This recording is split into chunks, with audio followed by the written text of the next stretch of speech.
Hi guys, okay, so saya baru habis HIIT training, high interval intensity training. Okay, so 30 minit tak stop. Tadi saya just guna 7.5 kg ni je, okay. So actually saya ada 7.5, ada 10 dan ada 15 kg. Saya guna pada waktu yang berbeza. So kita sebenarnya kena ikut badan sendiri, tak payah ikut orang lain. Okay, dulu saya mula dengan 5 kg je.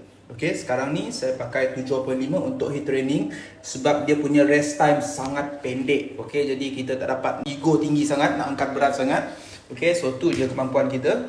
So ikut diri sendiri, jangan ikut orang. Okay, so yang 10 kg ni untuk weight training, casual punya. Dan selalunya 15 kg ni untuk saya buat squats.